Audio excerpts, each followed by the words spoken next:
think there's consensus certainly between ourselves and what the SNP government say they want to achieve. I think where that consensus breaks down is in terms of the budget and the amount of funding that has been set aside to try and achieve the objectives. The graduate endowment, as with nuclear policy, ourselves and SNP ministers have been supportive of each other in the face of opposition by and large from the Labour Party and the Tories. So there are other areas of policy agreement as well, and certainly we are committed to being a robust opposition, but not one that is needlessly picking fights with this government. I think another area which hasn't been touched on by the previous two speakers is worth probably raising, not least to kind of spike Alasadair's guns, but the concordat with local authorities in Scotland, the historic, the landmark concordat, as we are all being brainwashed into calling it. I think it's an interesting initiative. I think there's no doubt that it puts off some of the questions that we're currently asking, and the ministers, perhaps with some legitimacy, can fend off with a straight bat for the time being. But the reduction in ring fencing of councils' funding, single outcome agreements with councils are certainly interesting and perhaps progressive initiatives. But I don't think yet we have the answer to some of the legitimate questions we're asking at the moment about how those outcome agreements will help deliver the public services, some of the very key public services to some of the most vulnerable in our communities once budget squeezes come to bear. So as I say, the needless fights I think are undermining some of what the SNP government are doing well.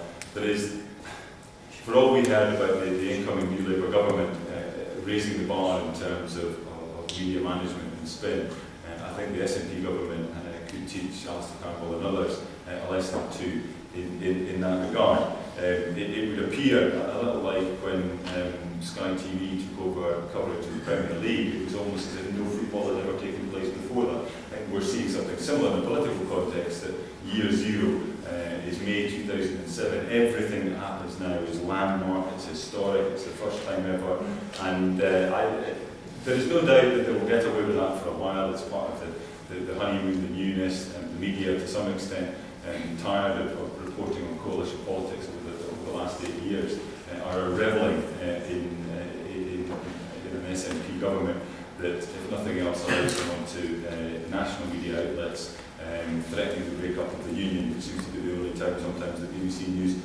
knows we're here. But I think that other elements that would worry me, less on a policy side, but in a parliamentary and democracy context, are the way in which the SNP have played it fast and loose with procedures in the Parliament, all fairly arcane and for the anoraks amongst us, but I think it does have a bearing on the way that policy debates unfold, and I think some of the way in which debates and statements have been preempted in the media beforehand, that the opportunity for Parliament to debate issues has been removed at very late notice, in fact very late in the day, and with no notice at all, on the basis the SNP felt they were going to lose the vote.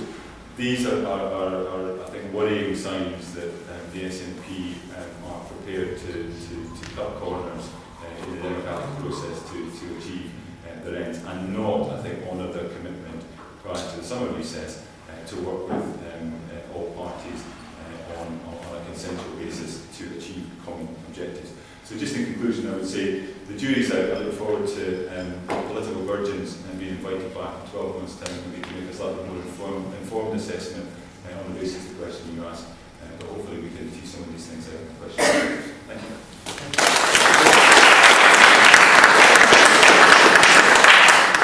Okay, and now we've heard the opposition statement, so it's time to go to Alasadair Allan from the SNP. Well, thank you very much, Oliver. I should possibly begin by explaining the EastEnders comment. The leaflet in question did indeed clarify that you would be able to watch EastEnders after independence. It also clarified that trains would stop at the border and that you would be able to visit your granny in Hull. And perhaps it was unwise to stoop to putting those in a political leaflet, but sometimes you learn you shouldn't always stoop to answer every attack put to you, because in the previous election, those 3 claims were all made about what would happen if the SNP got into government. I think it is really something astonishing that happened in May, and I appreciate it may not be year 0, but I think it is worth recording just how unusual the May election was. In the election, the SNP, for the first time in the history of trying for 74 years in opposition, won a national election. And it was also an election where the party which had been the primary opponent of Scottish independence got its worst ever share of the Scottish vote in a long time.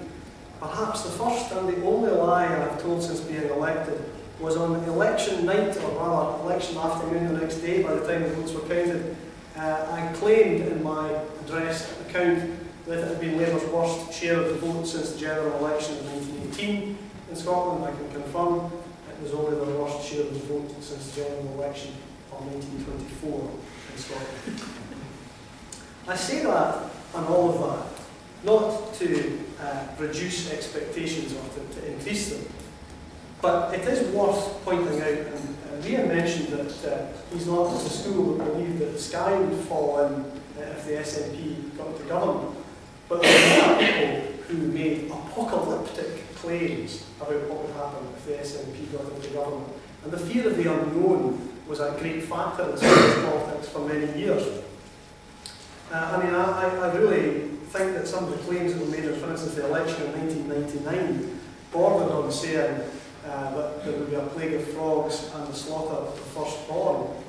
And it really was against that backdrop that we use the word historic when we describe the election results in May. Now, much mention has been made of the promises that were made in the SNP manifesto and the extent to which they have been fulfilled. I think it is worth going through some of the areas that have been touched on already, and both within my point of view and I feel answering some of those points. Firstly, as others have conceded, this is a 4-year manifesto and a 4-year parliament. Now, we have been in power for less than a year. It is, some people are still using the word honeymoon to escape or to avoid the fact that we're popular. It is 8 months rather than a long honeymoon, but it is a rather short time nonetheless for any government to implement a 4-year manifesto. All of which say we have abolished bridge tolls, we have introduced plans to reduce ferry fares in many of the Western Isles routes. We have frozen, or we've made the first stages towards freezing the council tax, something that's already happening in councils around the country. We're consulting on replacing them with a fairer form of local taxation. I could go on, but I'll touch on first the graduate endowment. Now, there is no doubt, and the SNP makes no bones about this whatsoever, that what we promised in the election was that we would do 3 things. We would abolish the graduate endowment, we would move from a system of loans to a system of grants, and that we would seek to service or write off the debt of existing students. Now, the first 2 of those have been done. The graduate endowment, let's put this in perspective, is being abolished. Now, that is a remarkable step, because it means that tuition will once again, for the first time in many years, be free in Scottish universities. We are moving from a system of loans to a system of grants, and we have admitted we cannot do the third being to write off student debt.